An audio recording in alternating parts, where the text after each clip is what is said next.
lâche pas l'affaire, parce qu'on est trop tenace, il n'y a rien à faire, on lâche rien. Bonjour, aujourd'hui mercredi 8 novembre, nous allons vous parler du CSE qui a eu lieu lundi matin à Valmante. Tout d'abord, il y a eu l'officialisation par la direction de la décision unilatérale de l'employeur concernant les salaires. Il nous a été annoncé que l'augmentation de 1,5% sera appliquée sur les salaires du mois de novembre avec effet rétroactif au 1er juillet. Rappelons que cette augmentation misérable a été rejetée par la totalité des organisations syndicales. Rappelons aussi que l'employeur a décidé de façon unilatérale de ne pas verser cette prime qu'il avait proposée lors des premières négociations. Alors devant un front syndical uni et historique, l'employeur veut faire porter le chapeau de l'échec des négociations aux organisations syndicales. Mais personne n'est dupe de la manœuvre, et soyons clairs, sans rapport de force, le monologue social continuera.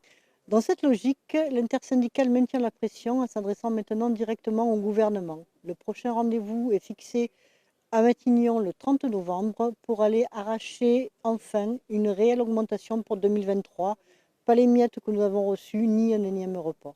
Autre sujet abordé lors de ce CSE, la mise en place de l'outil Mediabot, outil conversationnel qui va être utilisé sur le front office. En clair, les agents d'accueil vont poser les questions au chatbot et ensuite transmettre les réponses aux assurés. L'argument bidon de la direction est que cet outil devrait entraîner une uniformisation des réponses et donc augmenter la qualité de celle-ci. N'importe quelle personne ayant déjà utilisé un chatbot sait à quel point la réponse peut être à côté de la plaque à partir du moment où la question est un peu pointue. Ce produit qui nous est présenté est une étape supplémentaire sur la déshumanisation de nos services, qui semble loin le temps où les métiers d'accueil permettaient de former des agents polyvalents, ayant acquis une connaissance globale et experte de la législation et de l'organisation régissant notre organisme. Et puis on a très bien compris où l'employeur veut en venir avec ce nouvel outil.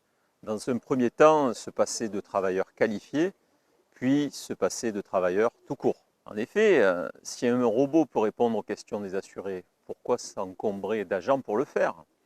On vous demande de tester l'outil qui va vous remplacer. Pour la CGT, c'est inacceptable, c'est pourquoi nous avons voté contre ce projet.